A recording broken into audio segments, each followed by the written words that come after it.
everybody, I'm Larry Fury for WCTV, the all-volunteer group from the Township of Washington. I'm here at Westwood High School football field. Today we are going to talk to Danny Vivino, the athletic director, and Bobby Guy, the head football coach for the championship, the 2023 championship football Cardinals. We hope you enjoy. Danny is going to talk a little bit about scheduling, the intricacies of putting together a schedule, which is kind of mammoth, and he makes it look easy, but he swears it isn't. Bobby Guy, the coach, will give us a look into this football team. They've lost a lot of players from last year, but they have a number of players coming back, and they're very enthusiastic for this year. So we hope you enjoy the show. We're so very happy to have the athletic director of Westwood, Danny Vivino, here just to talk a little bit. And Dan, let me thank you for all the years we've worked with you. You've been so kind to WCTV, helping us in various ways, getting into games, giving us information, dealing with other schools. So you and Eileen, you're the administrative assistant. I want to thank you as we did begin the year. Thank you for all you've done and all you're going to do during 2024. And my pleasure. Likewise, obviously, you guys are all volunteer group, long before I got here. And we greatly appreciate it. I think the whole community does, all the work you guys do. Thank you. Now, being the athletic director is one thing, but you're also involved highly in the getting schedule ready for high school football. Talk a little bit what went into the 24 season. Yeah, so, there's a league model in the sense that every 2 years we realign all the divisions.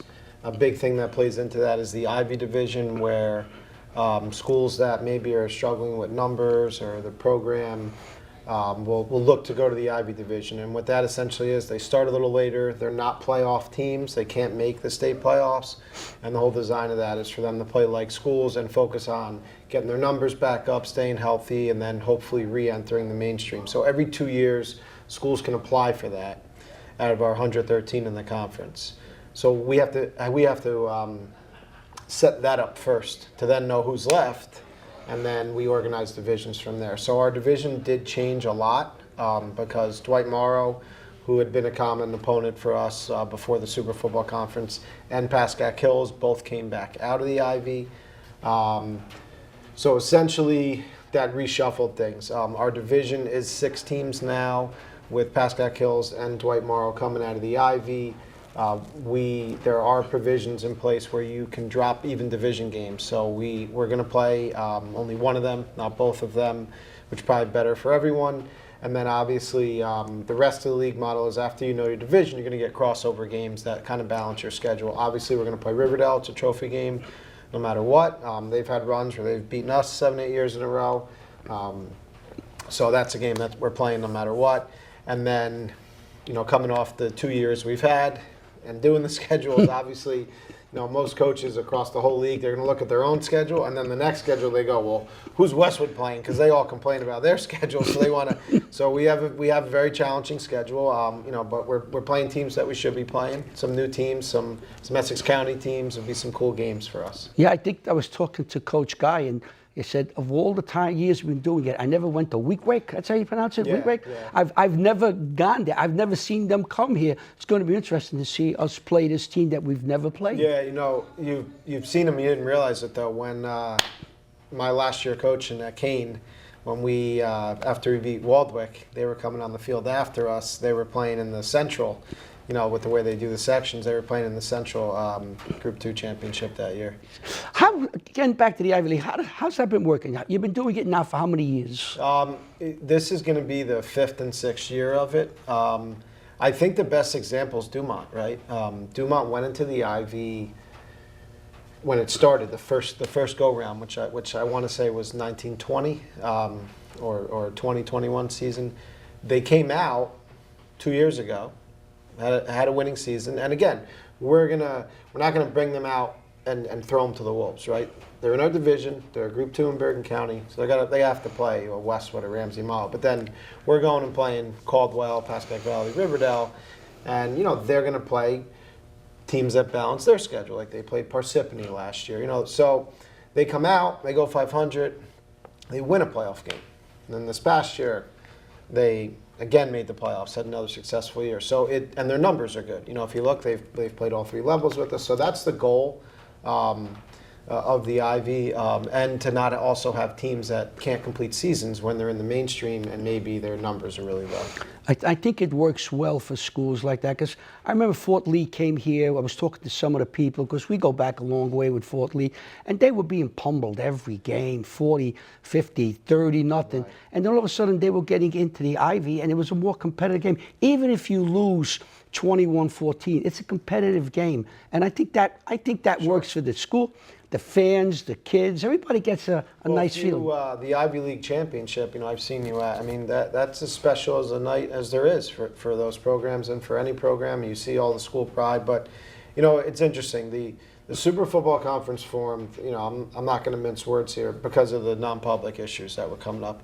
And even though it didn't directly affect a small school like Westwood, it did impact the Group 3s, the Pascack Valley, some of the bigger schools where certain leagues were running out of teams that could play them. And to the non-public's credit, a couple of them fought initially, but they've all embraced it now. They understood that there needed to be change too. So the league formed for that reason, where you had the Essex League, the Hudson League, and the NJAC, which is the Northwest League, Morris, Sussex counties, all merged. So we had more non-publics to have them play each other. But what we didn't realize is how great it's been for everyone else. So, in the old league, we had our 8 teams, and no matter what, we were playing Fort Lee, all those teams each year, and you might have a lot of matchups that aren't great. And now, because we have just kind of unlimited resources, we've been able to really do anything with it. Were there any challenges with the groups 4 and 5s and the non-public that were different than last year? No, the non-public's getting better and better and easier to do because we have an arrangement with New York. We play a series with them, so we're able to get 6 or 7 of the big 9 or 10 a game there. Obviously, like I said, they've all embraced it, that they're just going to primarily play each other, and then they get their own out of state, so maybe they don't have so many duplicate games against each other. And then with, the challenges that we get are sometimes I'll look at the Northern Highlands Rampo division. It's a very challenging division because the Group 4s and 5s in the area, like kind of the only ones, they're all good, so we take that into consideration as we try to sprinkle in their crossover games. But it's a huge puzzle. First of all, there's math involved to make the numbers work.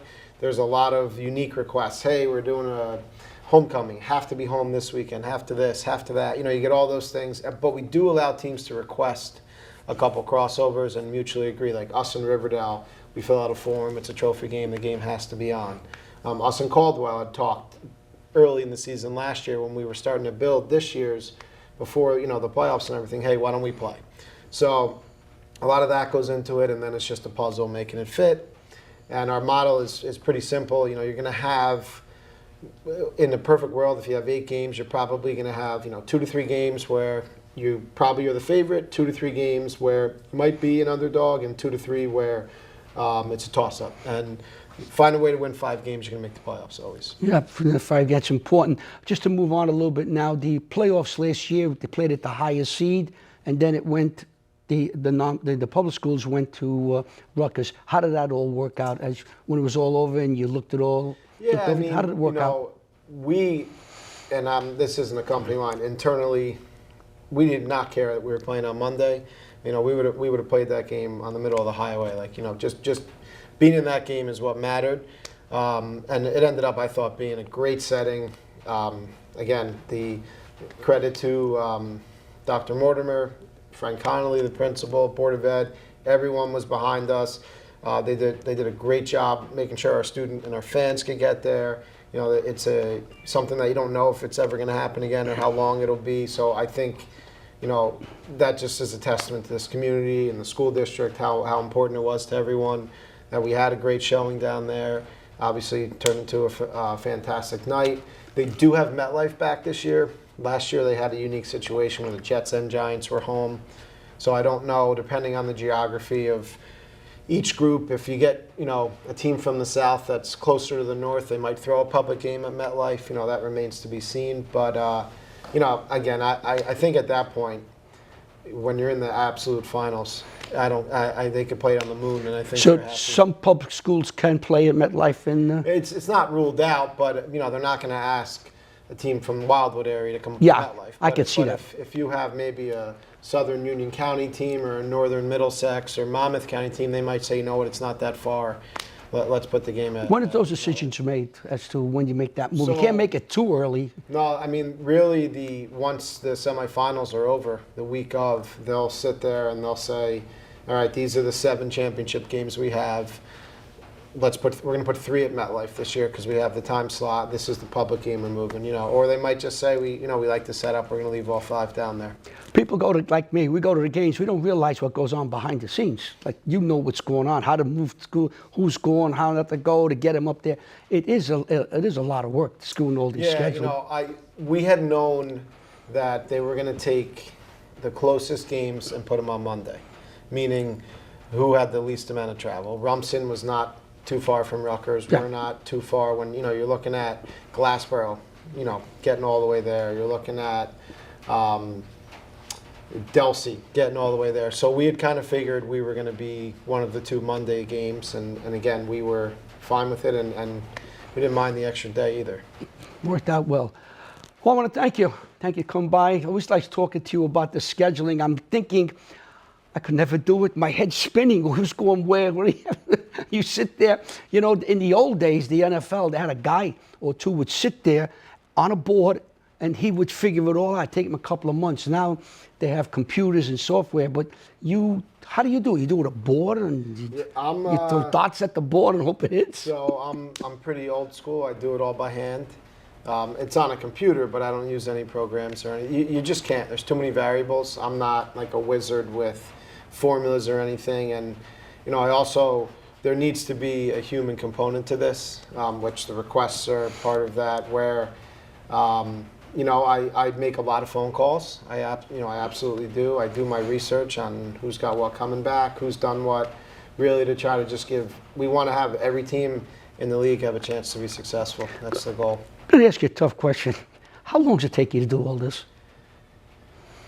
It's a huge process, right? In October, as a committee, we build divisions in the league. That is Now, this is October for next year.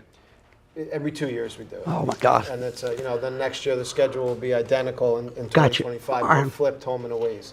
So let's say in last October, a bunch of committees meet. The Ivy applications are in. The Ivy League is picked. We don't release who's in the Ivy League. We make the Ivy divisions, and we make all the other divisions. That gets sent to the entire league. That requires a league majority vote to pass.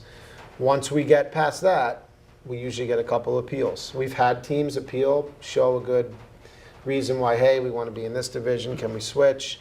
If there's not protests, we've had a couple swaps. Once all that's done, we email all the teams, they fill out a form. And that's where they provide me with the detailed information. They pick who they want to play. It's not guaranteed, but we guarantee everyone one of their requests. And then they also give me, hey, we're getting our turf done. I can't be home the first 2 weeks. So we deal with all that. So then I just kind of compile all that, get it organized. And from that point on, I'll slowly do it for a day or two. And then at some point, I hit the point where I kind of just lock myself in a room. And it'll be an 8-10 hour session, on the back end.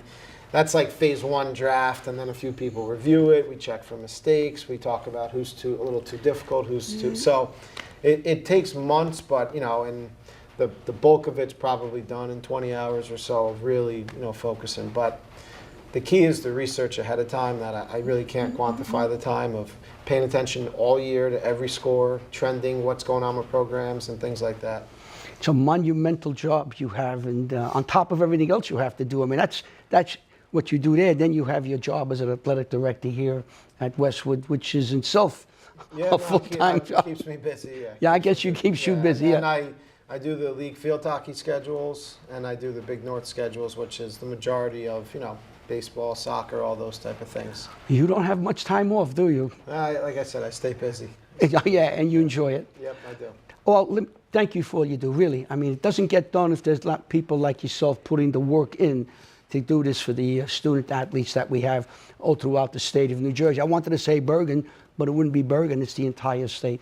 Thank you. Thank you for what you do. Thank the way you treat us. And we'll be seeing you down the road here at Westwood. I look forward to it.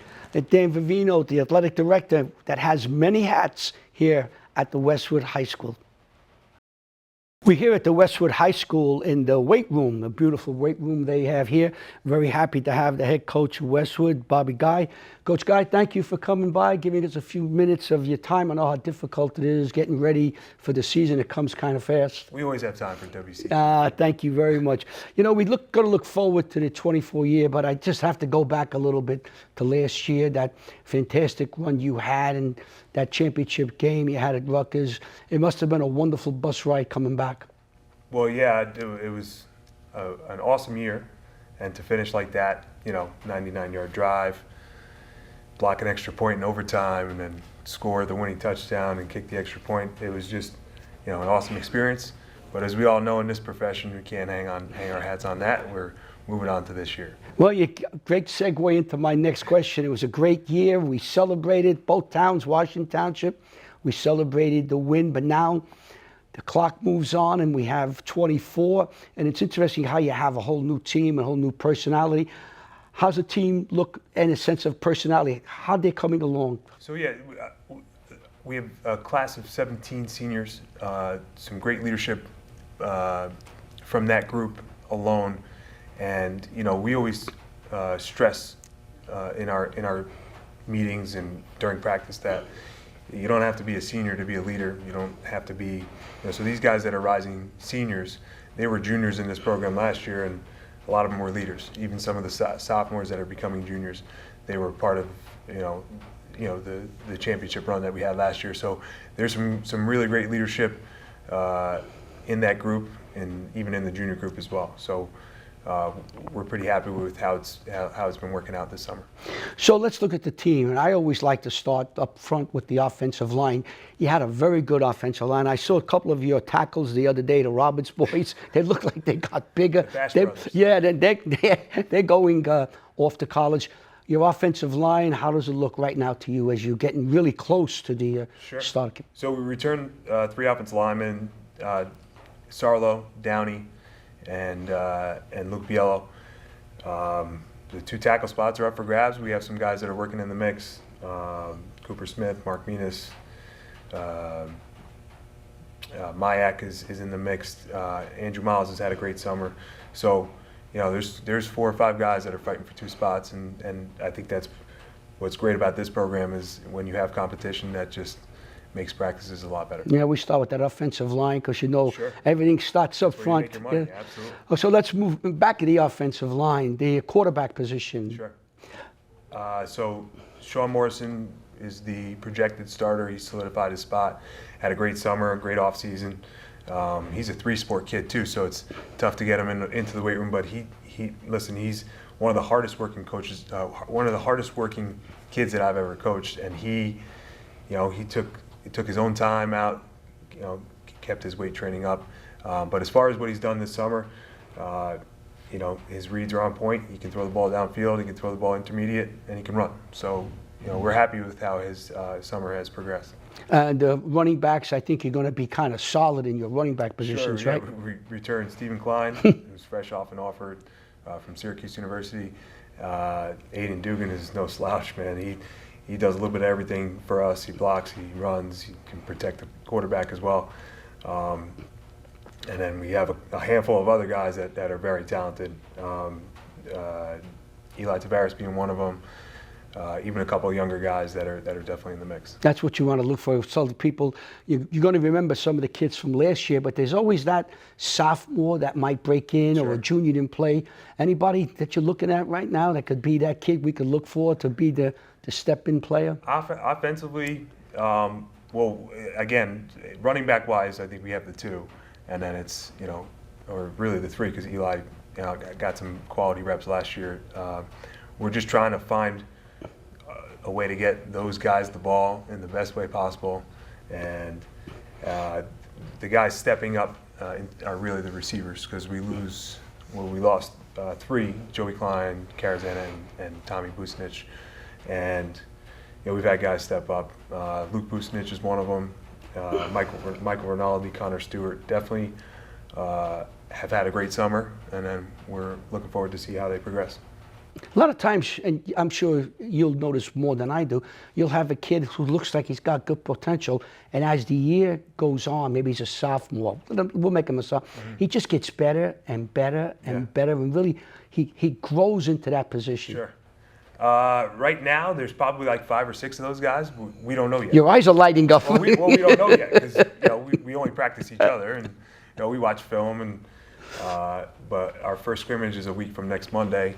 And we'll answer a lot of questions there. Yeah, that's interesting. Who are you playing the week from Monday before we get to the defense? Who are you going to So play? our scrimmage is it's a quad with Paramus, Vernon, and Montville. And where will that take place? We're going to be here at 10 a.m. On Monday? On Monday. Oh, that's good to know. Yeah. All right. Now we get to the defense. Up front, how does it look? So we have Mathurin, who's basically an all-state defensive end.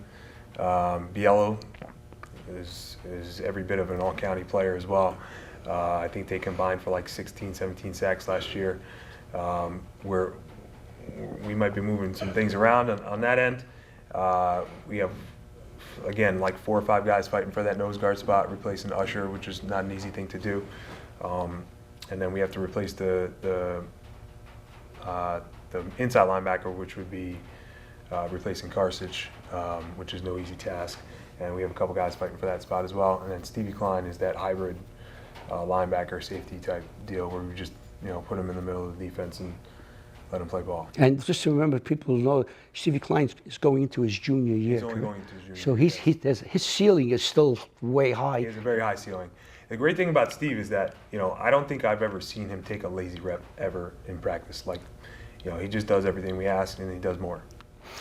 Your defensive backs, you're going to have to protect against pass. Everybody throws the ball all over the place. Defensively, how do you look in the backfield? Right now, there's competition. I wouldn't say we have 4 open spots. We have 2 returners with Sean Morrison, who played safety for the past 2 years. Michael Rinaldi started at safety last year. And then the corner spots are open for competition. We might be moving some guys around there. Connor Stewart has stepped up tremendously this summer. Even another Giordano is in the mix. And a sophomore, Tyler Hansen, has been moving around. He's going to potentially play some safety for us. Jake Sembler's in the mix as well. And your kickers, your punter and your place kicker? We get them back. Sean Morrison's back. Mike Rinaldi's back. Sean is like a Swiss Army knife, man. He can kick. He can probably snap too. And he can throw the ball. He can run. He can do a little bit of everything. He's a good athlete. And he kicked, so people will remember, he was the one that kicked the PAT to make it 21 Ice over in 20. his veins, man. He's the game-winning, the final point of our last season, sure. I have to tell you, I see him at the church, and he said to me, I knew I was making that kick the minute I ran out. Give me the ball, I'm kicking it. I said, you were that sure? He said, absolutely. Yeah. So your schedule comes out, you're playing Mawa your first game, sure. And then you move on. I think you as a coach, and I understand it, do the games, I'm a fan, I could look down the road, I could look to October. You got to look to your next, I guess look for your next scrimmage. But there is a game sitting there that I'm really looking forward to. You know what it is? It's the Caldwell game. I think it'll be the first game that we'll televise for WCTV. But you do have a very, very interesting game. You're going to have to be on your toes every one of those games. Yeah, I mean, listen, Mawa has been a contender in the league every year, and they do a great job. Their coaching staff does a great job. Their kids are always prepared. They're tough. They're physical. They play hard. I think if we look past that, I think we're doing the wrong thing, or we're doing a disservice to our players. Our focus is week 0 Mawa. Yeah, we can look at the games. We can talk about it, but. Obviously, Caldwell would be one of them. We kind of thought that we would have ran into them somewhere in the playoffs last year. They came up short against Lakeland, but I think our schedule has a high quality of coaching and playing up and down the whole schedule. So, you got about 3 weeks to go before that Mawa game is played. Right now, what's the strength of your team? Defense. Our defensive front. I think we. Well, you got me on that one. Yeah. But you know, offensively, we definitely have weapons. We have quarterback that can run and throw. We have the 2 returning running backs. Our tight ends position is shaping up a little bit, and then we have guys on the perimeter that can block. They can run really good routes and catch the ball. So, what's the strength? I say our strength is the returning front guys, the guys that are in the box for our defense. So we look forward to watching the games. WCTV will do all your games except the Marwar game, and hopefully, my hope is, I say it on TV, my hope is to try to get the Pascack Valley game, because hasn't played since early 90s. And when my son was here in 91, they played for a couple of times before. Westwood moved out of the league and Marwar stayed in the MBIL. So we're looking forward to do that game, looking forward to all your games. You had some terrific games last year, and you play a team that I have to admit, I've never seen Weequahic play. Weequahic, yeah, I've never ever seen them play in all the years I'm doing football. Well, they're like a Group 1 hammer. Like they're a very good program. They've got great players. They play physical, they play hard. And we're going to go to Newark on a Saturday, so we're obviously looking forward to that game. But focus is. I look forward to going there and seeing. I've never seen them play. I haven't. Well, I think we got some tape on them, but they have athletes. They have really good players, and again, we're looking forward to Week 0 Mawa. I said you got to worry about Mawa. Well, you worry about your the game you're going to have, the scrimmages you're going to have. Get through that, get out without any injuries, and then you got to get ready for Mawa. And then after that, it's Pascack Valley, Pascack Hills. Then I believe it's Colwell, and then on and on and on. You got Ramsey and Riverdale, right? In that Ramsey minute. and Riverdale to finish. Yeah. So at the end of the season, so it's you got a lot of wood to chop between now and the end of October. Sure, and I think if it's the biggest cliche, but it's the truest thing in the world. I really think that the more we start looking at that stuff and we just don't focus on what we're trying to do for that day, what's our focus? I really think that, again, we're doing a disservice to our guys. And that's the goal. Every week is to go 1-0. And like we did last year, it was a perfect season. But again, that's always going to be our focus, is to win the week. Yeah, absolutely. But you do play a very, very tough schedule, and you got to be on your toes every week, and you got to prepare every week. I want to thank you. We'll be talking to you down the road as we're doing the games. Congratulations on last year and all the best this year, and thank you for coming by here. Thank you. Thank you. That's Bob Guy, the head football coach at Westwood High School. Well, we hope you enjoyed the show. We want to thank Coach Guy for giving up his time. I know it's very difficult this time of year. Every minute of the day is accounted for as they get ready to open up the season on the 28th of August against Marwar. And of course, Danny Vivino, the athletic director here at Westwood, who puts a lot of time in, not only in all the sports that are going on, but also his commitment to putting out a fair schedule for the football team. So we hope you enjoyed the show. We took the pictures of the Westwood Cardinals, so we want to present to you the 2024 Westwood Cardinals. Thank you for watching. Keep looking at our website, wctv.us, for all our scheduling. Good night, everybody. Dr. Downey, senior offensive lineman. Luke Biello, senior O-line, D-line. David Baroli, senior DN tight end. Andrew Miles, senior offensive lineman. Travis Mayak, senior O-line, D-line. Andrew Foote, O-line. Luke Busnich, senior wide receiver, linebacker. Dario Matherin, tight end, linebacker. Aiden Dugan, running back, linebacker. Eli Tavares, senior wide receiver, DB. Mike Rinaldi, senior receiver, DB. Sean Morrison, senior quarterback, DB. Connor Stewart, senior wide receiver, DB. Jake Sembler, senior wide receiver, DB. Nick Truppy, senior wide receiver, DB. Noah Perez, junior nose guard. Mark Minas, junior O-line, D-line. Jack Cantillo, junior defensive line. Steve Klein, junior running back and linebacker. Connor Reedy, junior linebacker.